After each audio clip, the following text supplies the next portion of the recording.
Hey, Hockey Fight fans, Doug Smith from the movie Goon, Doug the Thug. Hey, a quick shout out to my boys on the 1973 podcast. You can find them on YouTube. I was a guest of their show just last week, and I have to say thank you to them because I just received this beautiful hockey jersey that they sent me. Guys, I had a great time. I really appreciate the hockey jersey. I'll wear this proudly. Fans, you can follow them on YouTube. You can catch the episode that we recorded last week. We had a great time, and I hope that you support them like I do. Thanks a lot. Everyone, and welcome to another special episode of the 1973 podcast. We're here with NHL alumni Dan LaCouture, and we're going to talk shop. We're going to go through the career. We're going to tell stories. We're going to chirp, and we're going to get it really going. And can't emphasize enough before we went on. I told Dan how happy we are to have him. Long overdue. We've been moving some stuff around to get us together, so we're happy to finally get him on. So, Dan, why don't you first, before we start talking, and we have a mutual friend, Doug Smith. Yes, we do. We had on, and he was great. Didn't know what to expect. We kind of didn't really talk too much before we had him on, and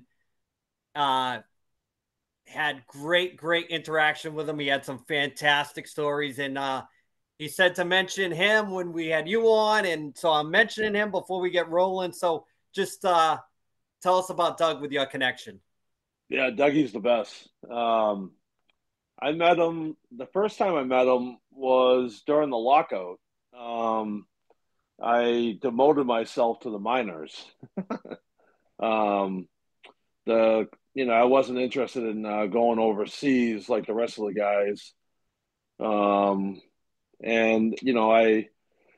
got a call from, the head of player personnel in Boston, Sean Cody, and I don't know, I think it was like November, and, he wanted me to go to Providence. I'm like, I worked my tail off, to get myself out of the minors to get to the NHL, And I'd already been up now for about 4 straight years in the NHL, but he's like, it's not gonna be good for you to take the time off, all year.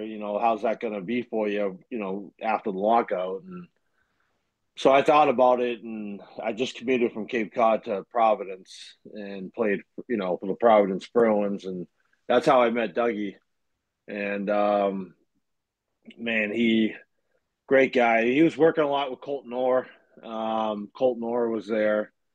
I worked with him some too. And then as the season went on, worked with him some more and got to really know him. And, he was around Boston the following year. I ended up signing with the Bruins. Wouldn't you know it, I ended up starting the year in Switzerland where I didn't want to be overseas the year before, but that's where I started, Dougie was around, and he still loves talking about, some of my fights, in Boston. And, I see him at a lot of the Bruin alumni games now, and, he's just such a really good person. I mean, besides, his fighting knowledge, the guy donated a kidney, and I'm not sure if you guys know that, but oh, yeah. Yeah. Yeah. Talk about a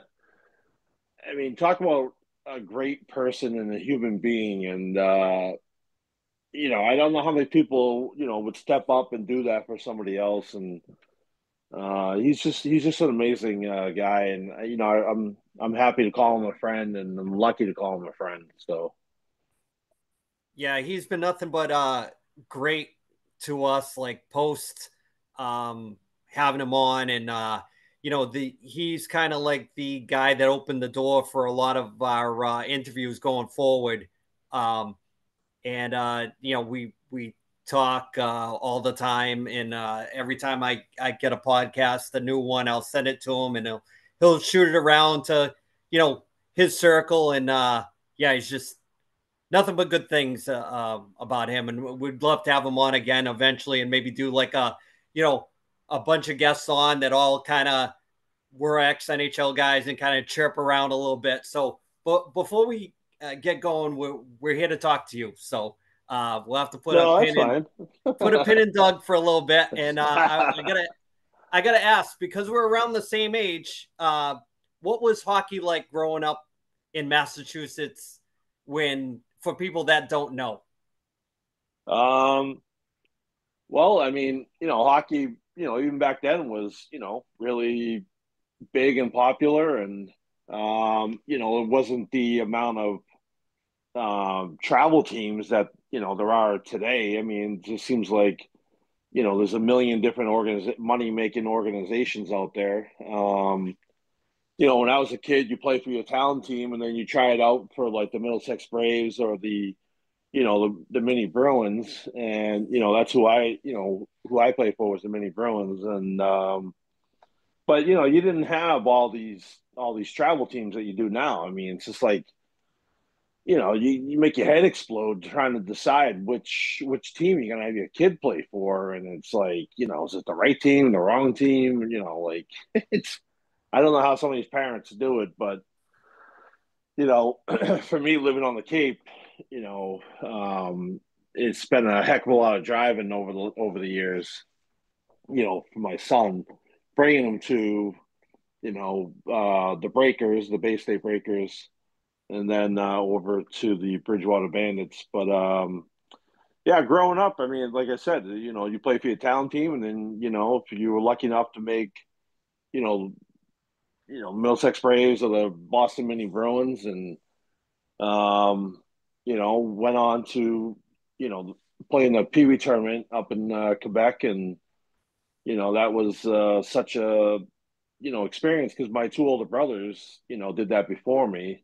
My oldest brother played for the Mini Bruins, and then my other brother played for the Middlesex Braves. And I just remember being a kid going up to Quebec City for that tournament, and it's obviously something as a kid, I wanted to get on that team to get up to Quebec, and so I worked hard by just playing outside. It wasn't like I was doing weightlifting or anything at age 12. I played in the neighborhood nonstop until my mother yelled at the top of her lungs for me to come in, and basically they had to drag me in. And I was building tree forts, and I was a kid, and I loved it. Like I would go to sleep at nighttime dreaming about building my next tree fort, and I dream about like you know getting like a Saturday street hockey game going, like an all day game, and if we couldn't do it Saturday and Sunday, like if we couldn't get enough kids to commit, I'd be like so devastated because I was like, why don't you guys want to do this? Like it was like my Stanley Cup, as a kid to be able to play street hockey on the weekends. So, I didn't want to go to school. Like it was honestly a daily job and project for my mom to get me dressed to go to school. Like I just I would throw my play clothes on and be ready to go outside and play or build my tree fort, and she'd be like, "You have to go to school." I'm like, "I don't want to go to school. I just want to play." you know. So Dan, at what point in time when you were a kid did the NHL seem that it was going to happen? When did it really click in that you had a path going that route? um, I think when I made the U.S. under 17 team um, with a broken ankle, so I I made it all the way out to Colorado, and on the very last day I broke my ankle, my growth plate in my left ankle, and I just remember calling home and telling them that I had broken my ankle, and like myself and my family, my older brothers, they thought that was it for me. And I just remember them calling my name, and I was the last person they called because obviously I was injured. And the tournament, obviously at that time wasn't until right, day after Christmas. So I just remember calling back home that night. It was probably like 11:30 back here, Boston time. And, I woke everybody up. My brother answered, and I just remember him yelling to the rest of the house because he happened to be at home with my parents. And he's like, Danny made it. Danny made it. And, I just remember there was a big article in the Middlesex News. And at that point, I realized that, I wasn't, a little fish in a big ocean. I realized, that I was at, the top for my age group for the 1977 birth year. I just made the U.S. under 17 team. You only came from Massachusetts to make it. And, out of all the kids in the country that tried out, and I was like, wow, this is real, and after that point, we had people coming in from, everywhere, USHL, the Quebec Major League, the OHL, the WHL, just coming to Natick, to our, to the house and trying to get me to go to whatever team they were coming in from. The being drafted 29th overall, that must have been pretty awesome feeling. Even drafted higher than Chara. That's incredible. Well, I'll never forget. It was me, JP Dumont, and Chara posing for a picture in the Islanders, draft room down in St. Louis, and I just remember looking at Chara at the time, well, looking up at him, and I was like, "Holy!" I just remember saying to him, "Like, you're a big bastard," like, he wasn't really speaking, very good English at that point,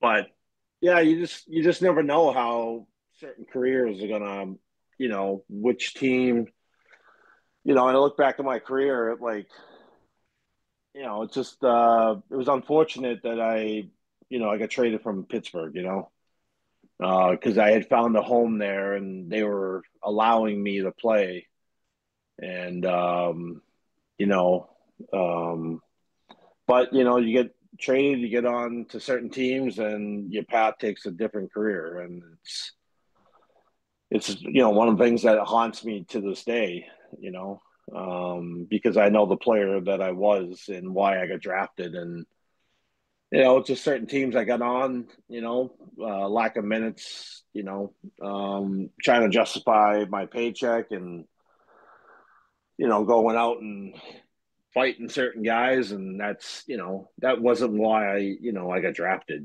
I got drafted because I could skate and score, and but yeah, I mean that was a pretty good draft class by the the Islanders.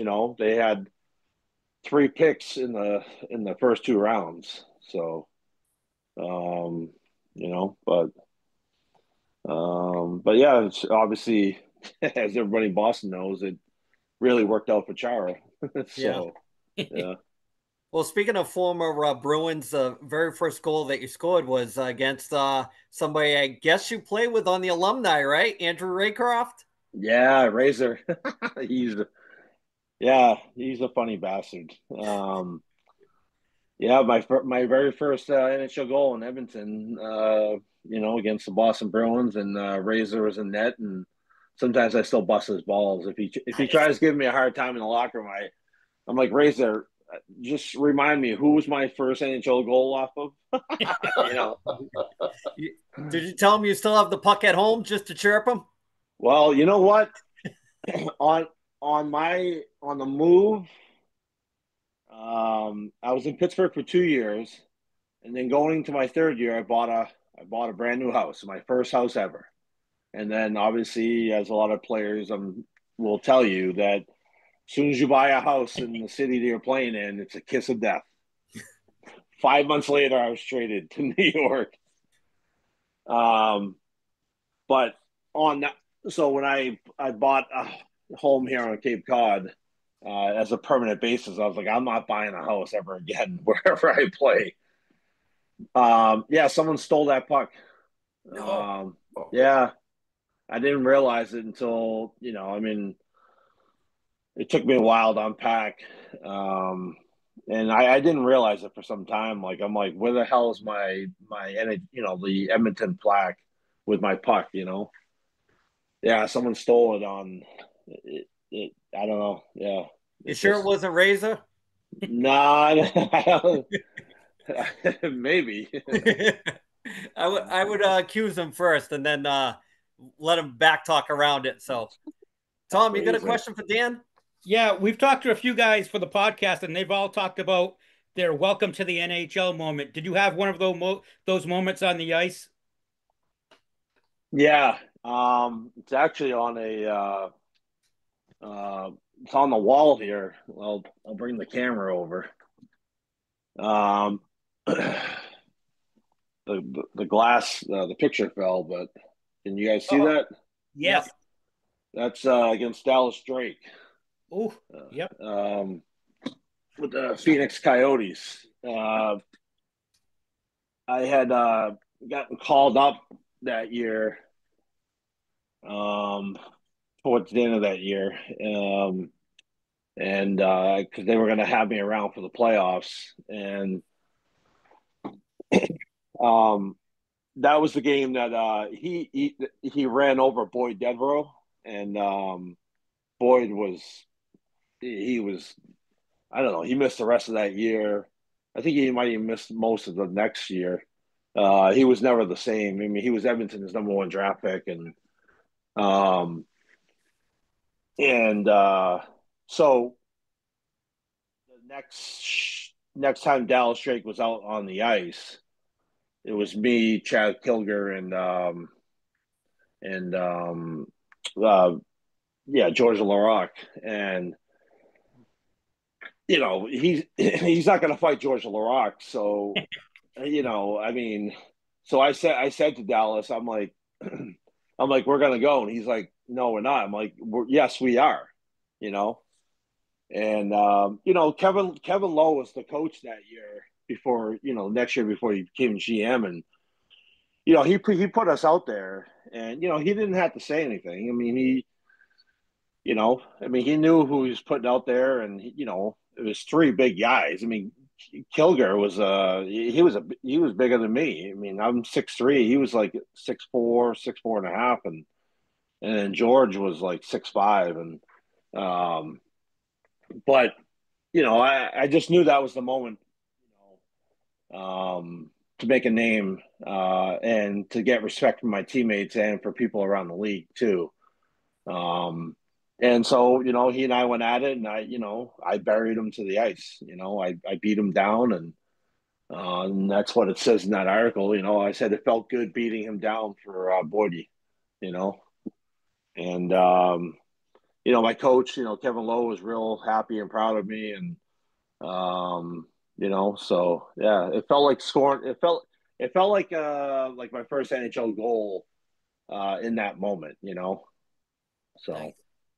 Eddie, question for Dan. Sure, Dan. Dan, I ask everybody that comes on, what was your favorite building to play in? Um, well, the building that I seemed, for whatever reason, it wasn't the nicest looking building, but I always seemed to like have my best games there was the HP Pavilion. I don't think it's called that anymore, but out in San Jose. Yep. Um, even when our whole team, we all got food poisoning there one year or one game there when I was with Pittsburgh, and I still ended up like with like two goals that night, and I don't know, like it just every time I played there, I always seem to score, have a fight or whatever. I always seem to have like the happy legs, in that building. Um, and then I don't know, another building I used to like to play in was Tampa for some reason. Always seem to have good games there. and Pittsburgh. I for whatever reason I loved playing in Pittsburgh before I played there, and then once I played there, I just loved it. Loved the igloo, loved the ice. And then probably my least favorite place to go to was Buffalo. So I'm sure a lot of guys say that, but you know, Dan, out of all so the teams that you played for, was it Pittsburgh that felt the most like home in the NHL for you? yeah. I was I was really bummed out and like I think like depressed when I got traded from there. Like I know a lot of guys would be super excited to go to New York and the Big Apple and that whole life and lifestyle and um but I was devastated, because a lot of the fans there really liked me and I liked them and I loved going to like the grocery store or to the mall and I loved interacting with the fans and it's just a blue collar town and it reminded me of Boston in a lot of ways. But I was like left alone as far as um not too many distractions. But I love Pittsburgh. I wish I played my entire career there. I mean, obviously, I love playing for my hometown in Boston, but it was hard playing here. Because you got people. I think text messaging just started happening then, and you got people texting you to, like leave passes or get tickets, and it was a lot of distractions going into each game at home. And but I mean, obviously, it was like the biggest thrill and honor for me to play for my hometown. So, but no, Pittsburgh was definitely my favorite place to play. Tom, you got a question for Dan? Yeah, he actually kind of just answered it, but being from Massachusetts, did you put any extra pressure on yourself or do you think there was extra pressure put on you for playing for your hometown team? Um, a little bit. I mean, um, maybe at first, I know my very first home game with the Bruins. As a Bruin in the Garden, I scored Hasek, and I mean, I don't know. Yeah, I mean, maybe at first, but then as the season went on, it just felt like I was playing it like anywhere else, because it's a business. Um, and after I guess maybe the first little bit, it felt like I was playing anywhere else in the country. So. Ed, question for Dan. Sure, Dan. Dan, who was your favorite roommate on the road, and just any good stories with that particular person that you can share that's not, you know, it doesn't break Um, statutes or limitations and whatnot. well, the majority of my roommates were, or the two guys who were the majority of my roommates, because I played with them on two different teams, were Tom Pody and Wayne Primo. So Pody and I played together in Edmonton and New York, and then Primo and I played together in Pittsburgh and Boston together. So it just so happened that both those guys were my roommates the majority of the time. When I first got traded to Pittsburgh, before I was roommates with Primo, I was roommates with Garth Snow, and Oh. I guess he was my roommate. Like he'd come in, I don't know, 3 or 4 o'clock in the morning, like even the night before a game, and I'm like, that's kind of like Billy Guerin. Billy Guerin was a guy that could, he could go both ends and still show up and have a great game. I don't know how some of those guys could do that, but yeah, I mean, really, Primo and I, were a lot alike.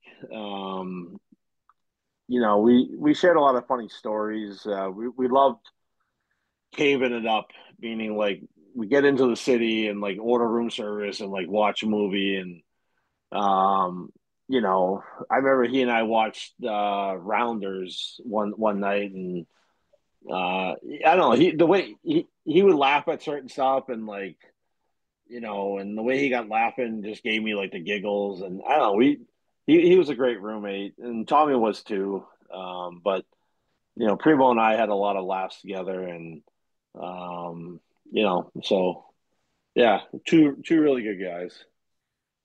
Dan, I got to ask you because you were known for having some really good fights, but who was the toughest guy in your opinion that you ever went toe to toe with? Well, I fought.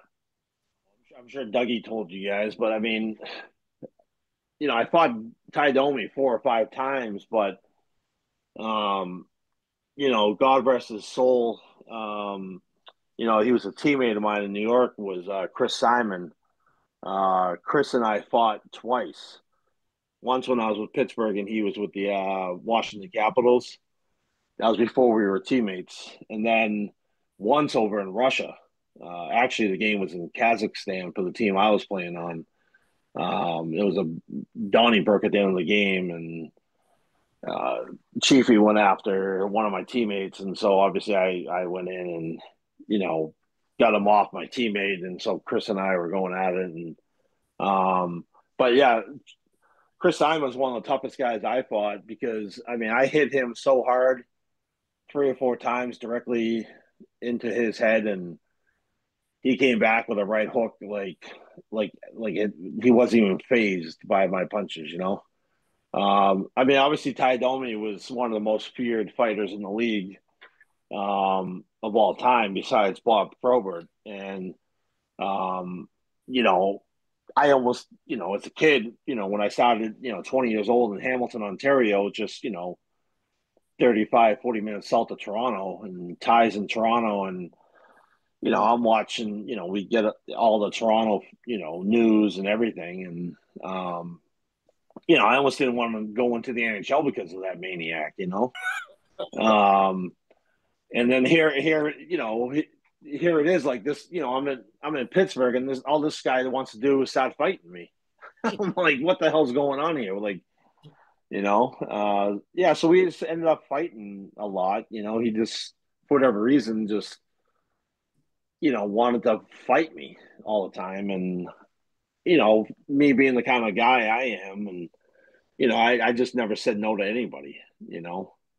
Um, and I mean, even going out for that shift at the end of the game there in Boston, because we had a home and home in Toronto right before Christmas, and we're winning the game 3 or 4 to 1, and there's 12 seconds left, and Mike Sullivan puts our line out there and tells me as I'm halfway over the boards, "Lack, no bullshit."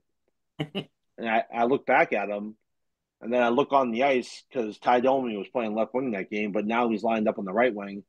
So I look at Sully, and I look at, I give my eyes out on the ice of who I'm going out lining up against. And I look back at him, and I shrug my shoulders. And what am I going to do? Go out and in front of 18,000 people and not do anything? No. So am I going to have one person pissed off at me or 18,000 people pissed off at me? So I chose to have one person who's my coach pissed off at me. So, and I don't know why. I mean, he should have put, Bergie's line out there or somebody else's line out there that, Ty Domi's not going to fight Patrice Bergeron, or Yeah. someone like Marco Sturm or somebody. I mean, so, but go ahead. You got. Oh, sorry. Was there a particular coach who had a lasting impact on your career, do you think? Well, I mean, when I got, like I said, Kevin Lowe was really good to me. I only got to play parts of that season when he was coaching in Edmonton. And then my first full season up there, he was the general manager, and Craig McTavish. I mean, he didn't do me any favors, nor did he do any other Boston guy any favors up there. I mean, every Boston guy got traded that year. I don't know if it was if he was paranoid about what happened to him when he was here. I have no idea, but every guy got traded that year that was from Boston. Me, Pody, Guerin, Mike Greer, everybody. you know, um, but when I got to Pittsburgh, Ivan Holenka, God rest his soul, um, he was really good to me. I mean, I was one of the few guys on the team that was not a Checo, and he was really he was really good to me. And then the beginning of the next year he got fired. Rick Keogh took over, and Chico was he was really good to me. Those guys were good to me, and I really appreciate it. Obviously, when I was in New York, Terry O'Reilly was the assistant coach there, and obviously Taz was. I wish he was the head coach there, because that team would have been. That's exactly what that team needed, was Terry O'Reilly as the head coach, because you had 18, individuals, because you had 18 all-stars that got brought into that team to win the cup that year, but it was just basically 18 individuals on that team. But I really, watching the game now, I really wish I came in the league like 10 years later, and I really wish I could play for a guy like Rod Brendamore, or even like a guy like Paul Maurice, um, or even what's it, what's his name from? He just got fired from. I don't know why I'm on top of my tongue. I'm drawing a blank, from Dallas. Pete DeBeer. Yeah, Pete DeVore. Yep. yeah, Pete DeVore. I remember talking to Pete around 2008, before I got the tryout with Carolina. But I remember talking to him. I think he was with Florida, and I had a really nice conversation with him. And he another guy that I would like to have played for in my career. So but yeah, so. Ed, question for Dan. Yeah, Dan, I'm going to ask you. When we talked to Andre Lacroix, he kind of mentioned kind of something which you just kind of just touched on. Do you feel like that there's a lot of retreads in coaching in the NHL? And do you feel like that there should be some more new blood that kind of gets reintroduced on a regular basis to kind of maybe kind of shake it up a bit? Yeah, I think some of these guys, who have more than 9 lives. I mean, obviously they're good coaches. I mean, they've coached some Stanley Cup teams, and now it's just, I don't know, maybe it's just a different generation. Because even like when I came through, even if you had an old school guy, like the mindset was still pretty old school. When I look at the game now, it just seems like a big contrast. It just seems totally different. Obviously there's less fighting, but the mentality I don't know, it just seems, everything just seems different. I'm not sure what it's like on a day-to-day basis. How they travel. I mean, everything is just, every team's got their own practice rink and state of the art this, state of the art that. And, but, yeah, I don't know. I think new blood. Um, it just seems like there's a lot of guys like from my generation that are now either coaching, or even some guys who are a little bit older than me, like, guys like Billy Guerin and Tom Fitzgerald, and those guys, they're general managers now. And, I think that's good. I think it's good for the game.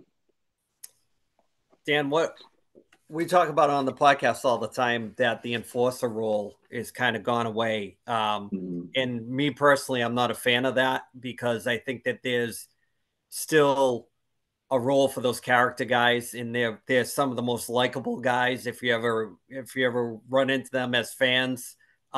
Your thoughts on the kind of end of the enforcer and more of the pest player now, which is really a thing. The enforcer role, those were character guys. What do you think? Yeah, I mean, there's a difference between like certain enforcers that couldn't play the game.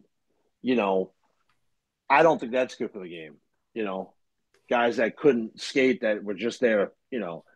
I think the enforcer where you have a heavyweight fighter that can also like a guy like Chris Simon. He's a heavyweight fighter, but didn't he score 50 goals 1 year with Washington? I mean, Yeah. he's a guy that and that was in a current era as far as goal like good goalies with big pads and that even like Donald Brashear. He could guys give him a hard time or whatever, but talk about a guy that could fight, but he could still get around and play and score goals. But you look at the Four Nations Cup, and I don't know where you guys live, but I know where I live here on the Cape. Everybody, everybody was buzzing about that game in Montreal. I Even mean, in Florida. like the puck drops and there's two fights going on right off the bat. Oh no, I'm sorry. There's one fight, and then immediately right afterwards, there's another fight, and I got up and I was like, air punching. Like I was fired up, and I know that every hockey fan was fired up, and I know that social media was buzzing. I know the network ratings had to be through the roof, and you know, I, I think it's a mistake if hockey, eliminates that, because I think it's good for the game. I think it's great for the fans, and I think it's like I said, I think it's great for the game because it gives you that adrenaline rush that it's a high that you just it's hard to explain. It's kind of like scoring a game-winning goal, but it's just such a high and a rush. When you're done with that fight and you're going to that box and you're sitting there, you are on a high that is just it's a great feeling. So it gets your teammates going, it gets the crowd going. I think it's good for the game, and I think it should stay. And they shouldn't be filtering these guys out. You know, so Tom, question for Dan. Yeah, I asked Doug this question. I'll ask you, what went through your mind before every fight? Was there anything that was in your head before you started the fight, or did you just like go into another zone? I hated stage fighting. I hated game days. Whereas, if I wasn't playing much, I knew that we were playing such and such team, and that excuse my language here, but that idiot on the other team was gonna um, he was gonna be looking to fight me because Mhm. if one of my teammates was injured, like let's say I was in New York and a guy like Dale Purinen's injured or something, and yeah, I know the idiot on the other team is going to be looking for me, and that's a guy that is can't play the game, and you know I always love the fights in the spirit of the moment, like it just happens, like either somebody hit my teammate the wrong way, and I'm going in to stand up for my teammate, or somebody hits me the wrong way and I'm sticking up for myself, or even sometimes just off the face off. One of my fights in New York against he was a buddy of mine. He played on the USA team. It's Dan Hino. It was a 1 o'clock ABC game in New York and against Colorado, and we're beating them 3-1, I think. And Hino, he's just trying to do his job. It says, Danny, we got to go. And I'm like, where are we going? you know. But he tries to jump me off the face off, and I didn't appreciate that. But I ended up beating him down, and but I like those kind of fights, not knowing that I have to go all day or the night before, all day knowing I got to fight somebody the next night. That took the enjoyment out of the game from me. But Ed, what? Oh, go ahead, Dan. no, I was going to say, like, the year in Pittsburgh. I mean, that was the same year I played all 82 games, and I got to play on Mario Lemieux's line for almost a month, and but if I wasn't on his line, I was on the third line with Primo, and I played a lot of minutes that year, but I also had 13 fights, and I loved it, because they were like spare the moment fights, sticking up for my teammates, or maybe like a guy tied me asking me to go, but like they were spare the moment fights, and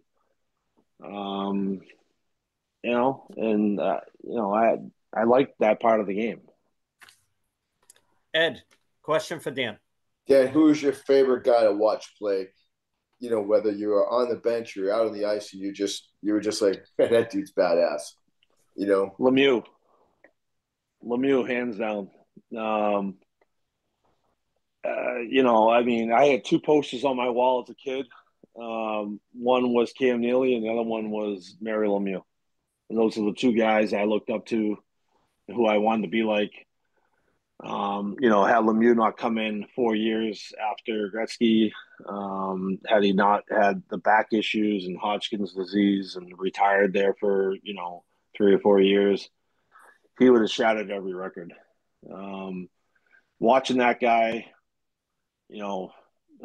I mean, when I got traded there, that was Yager's last year, and we went to the semifinals and lost to Jersey. But we had like every ABC game, and I remember we were at home against St. Louis, and Dallas Drake was on that team at that time, and we fought that game too.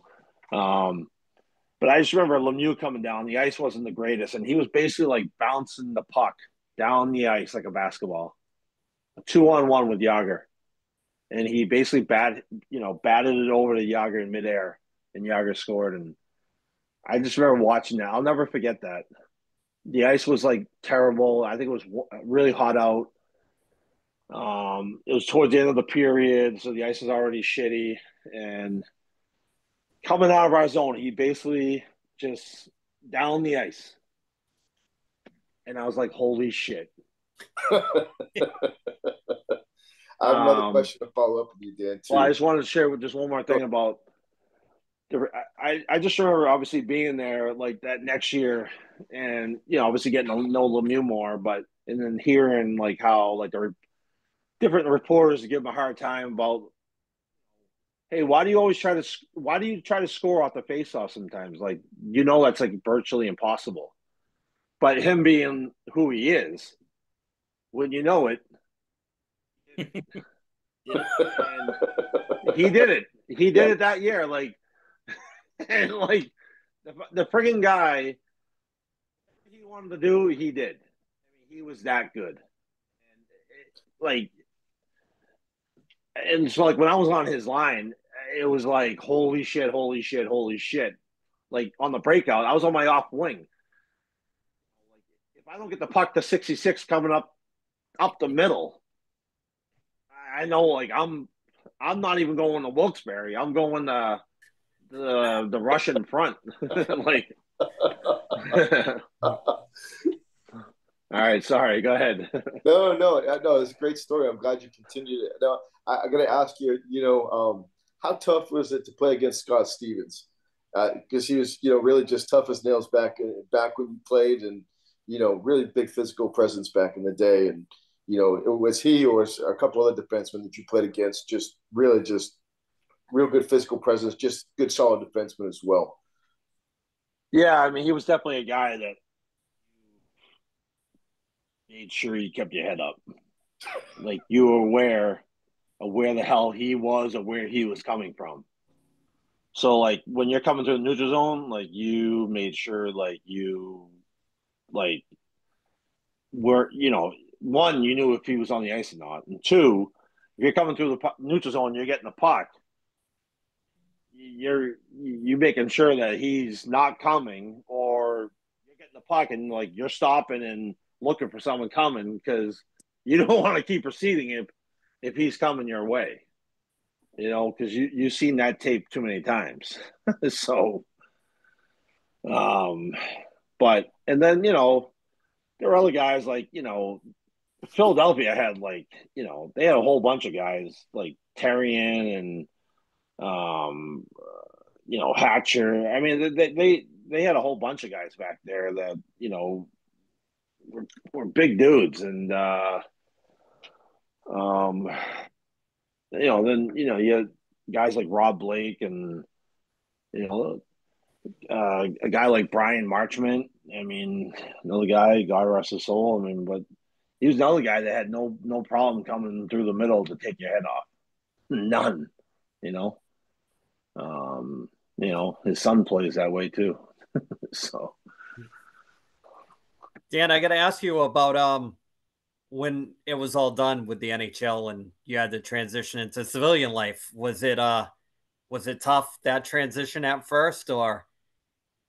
yeah, yeah, it's still tough today. I mean, I still feel like if I get myself back in shape, I can go out and play, even though I'm 48, and I don't feel 48, and but yeah, it was really really hard because I stopped way sooner than I should have. I just had too many concussions.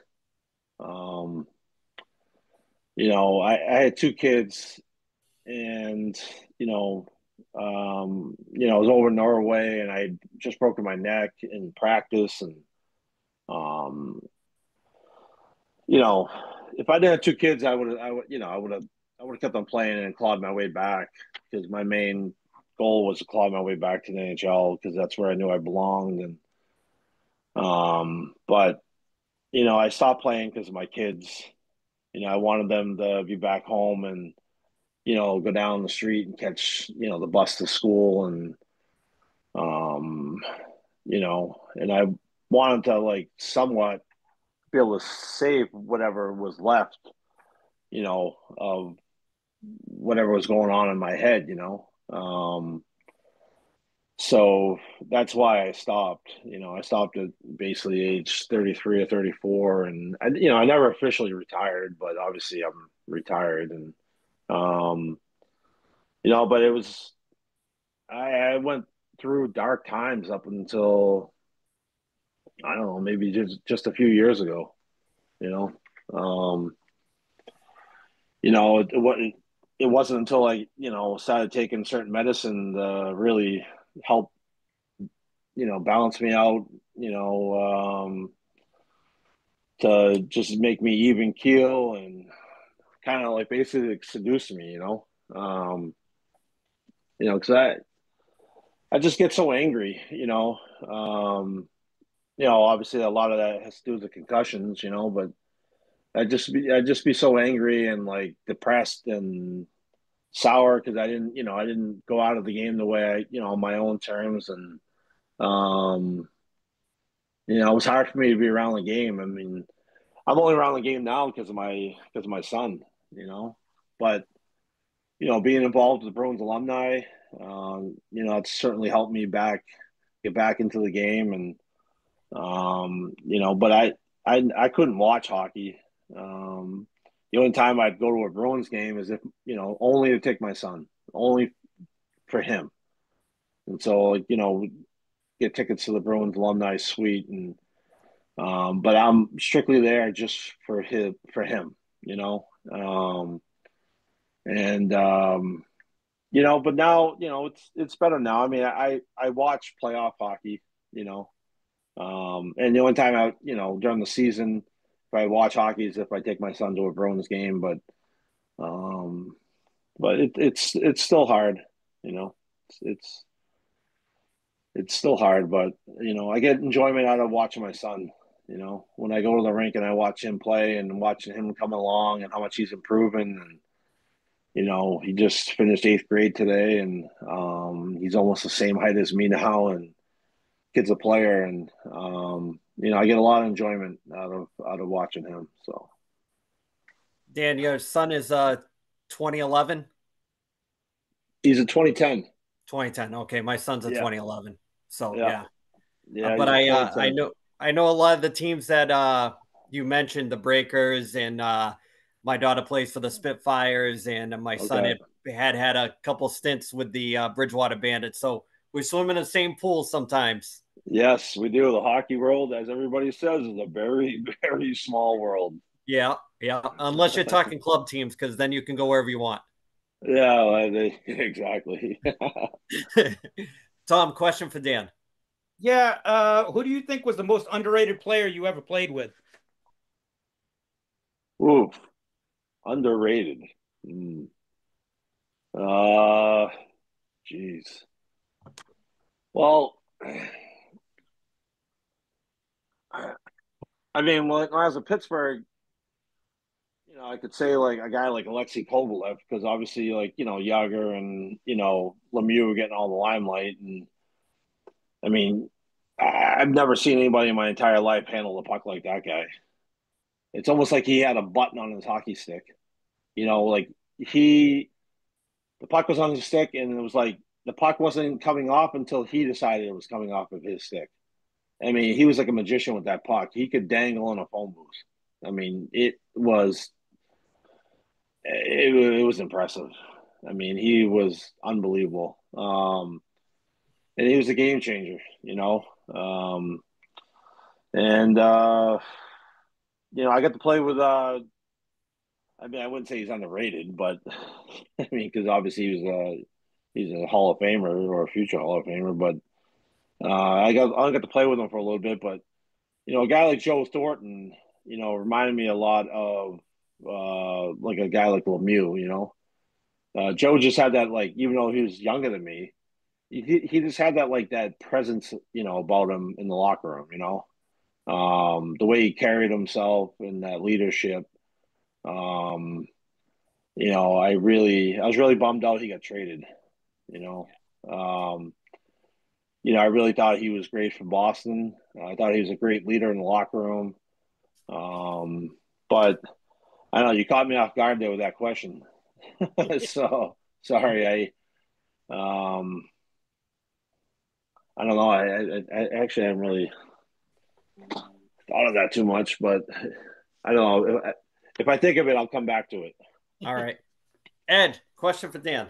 Now, Dan, I believe that you spent 1 year at BU. How'd you enjoy your college experience there? That was great. You know, we won everything but the final game.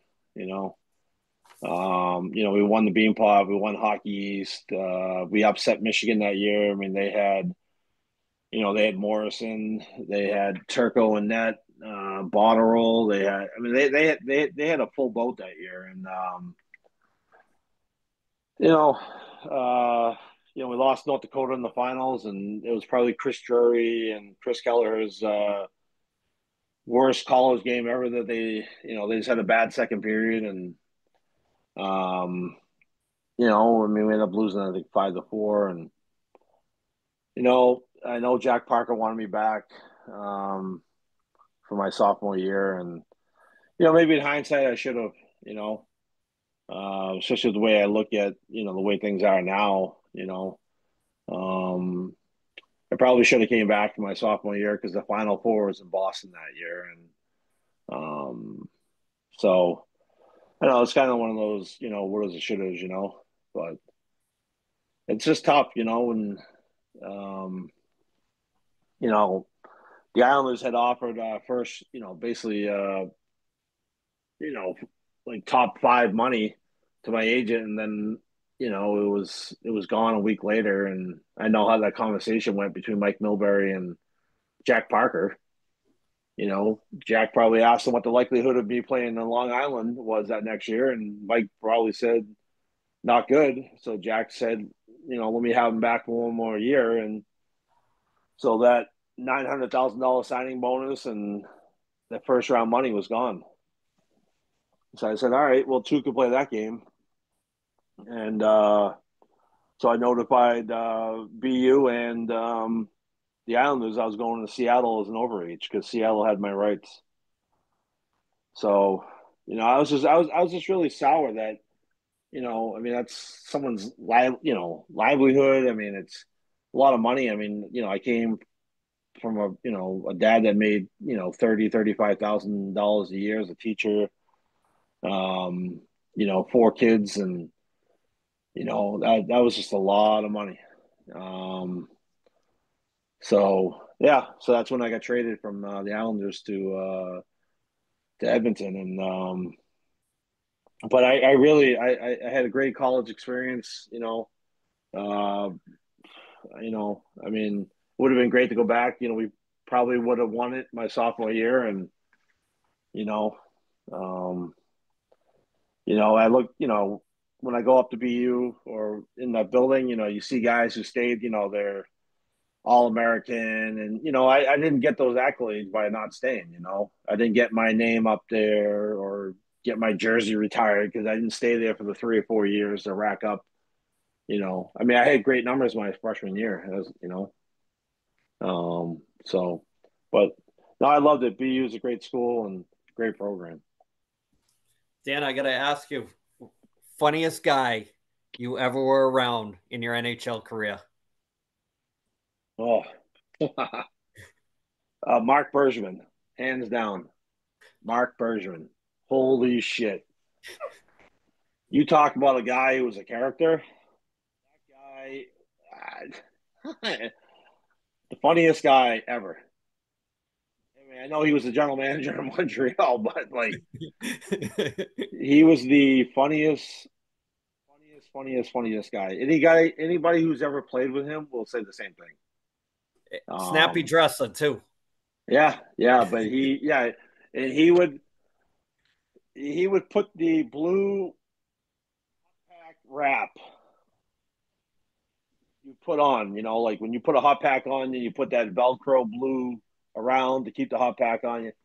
He would wear that around his junk, right? And he'd so you come in for like morning skate, and like Burge would be fucking, excuse me, sorry. Burge would be pole dancing like at a strip club. Like that's the shit he would do. And then he on the plane he'd come through with a basket. I think for the guy's keys. I forget what the basket was for. Maybe their phones, but he'd come like with his glasses all cockeyed because if we just had a bad landing, so it'd be like a message to like the pilot and to the stewardesses like hey, get your shit together, but like he'd walk onto the bus that way, and Craig Patrick would he'd always have everybody laughing. Like he was definitely there to keep Mario entertained. I mean, he was always he was at the end of his career, but he was there to keep Mario but the locker room needed a guy like that. And I think you should call him and out him for a job. we had my son's team up there for a tournament one winter, maybe back in 2016 or 2017, and I got a hold of his secretary and told him that I had my team there, and he left passes for all the kids and the parents to come down afterwards so that they could come down and see the players outside the locker room. And it was, and I got to see him, and it was really good to catch up with him again. Like I told him, I'm like, it's so hard to take you serious in this position right now. And he started laughing. I'm like, I honestly, Burge, I'm like, I can't take you serious as a general manager. Tom, question for Dan before we wrap it up. One last one. Yeah, but this is just a kind of a fun one. Would you rather win a Stanley Cup as a fourth liner or be a star on a team that never makes it? Oh, oh man. I don't know if that's fun. That's um. Well, uh, hmm. That's hard because my whole career, all I wanted to do was be able to just be allowed to play, you know. Um, but obviously, we all play the game to win the Stanley Cup. I mean, that's like that's I don't know that's a hard question. I mean, because obviously, I didn't win a cup, and as a kid, everybody wants to win the Stanley Cup, but for me, like my Stanley Cup was playing with my idol, Mario Lemieux, and playing on the same line as him. Um, that's the satisfaction I take out of my career. Um, but I don't know. I don't know how to answer that because my whole career I just wanted to be allowed to be just to be allowed to play. And obviously I love to be, I played on the fourth line on certain teams and I'd love to do my role and help the team win a Stanley Cup too. Yep. And there's honor in that as well. So that's hard, you know.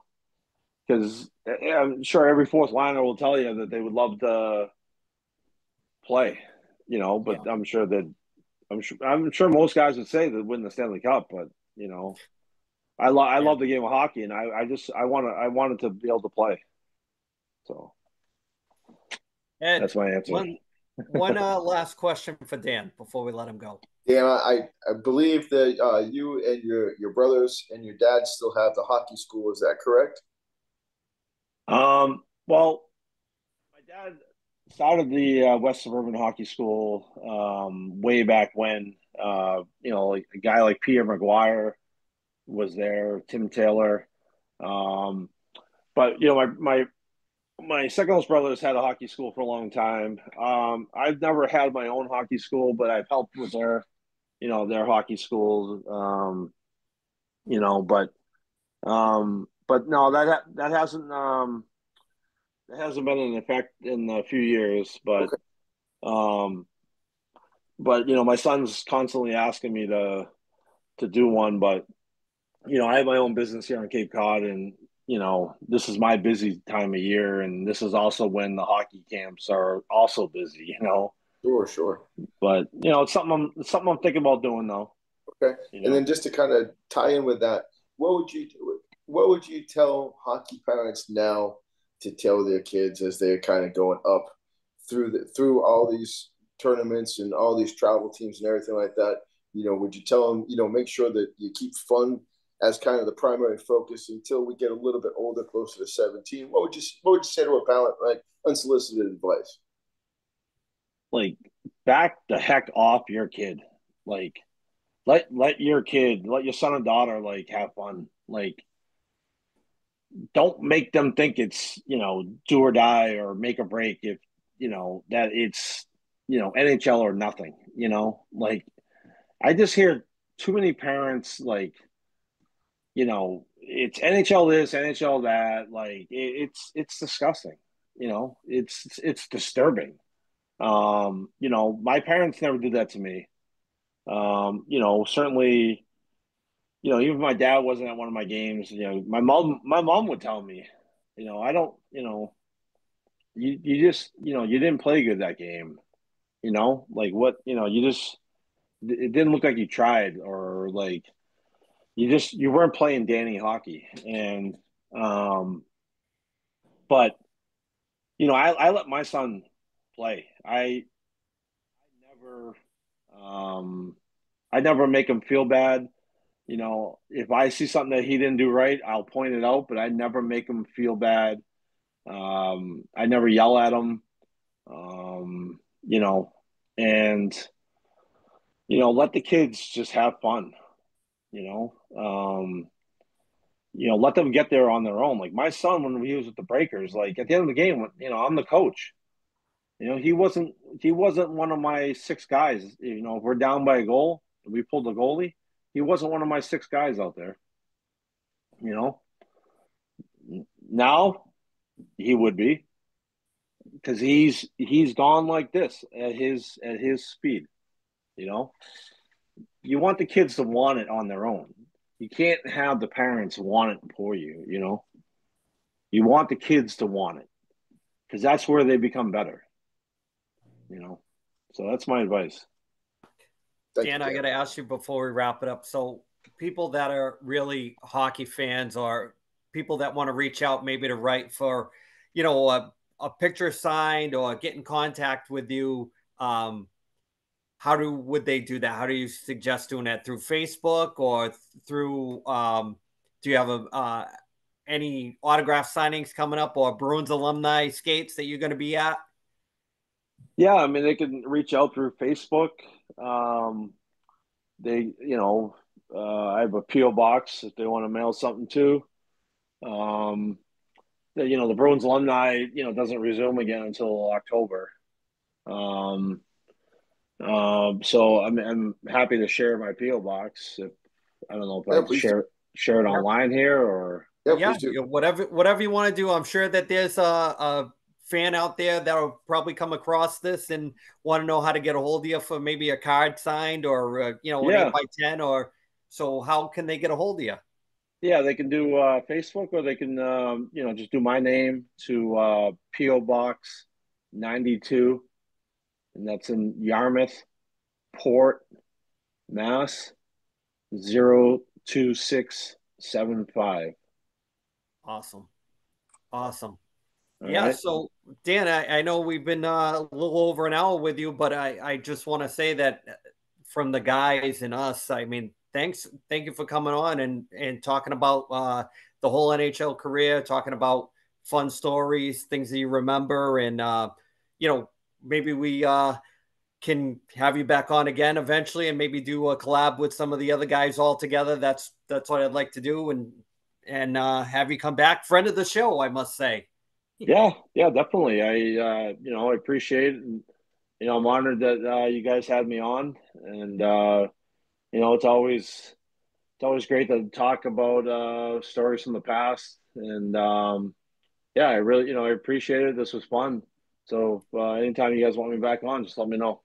Yeah, thanks, Dan. I appreciate it. I'll reach out this week and let you know when we're going to post it, and we'll go from there. All right, it's great. Great meeting you guys. Thanks for your time, appreciate the time. Thanks so much. Thank you. Thank you. Have a good night. You too. Bye. Bye.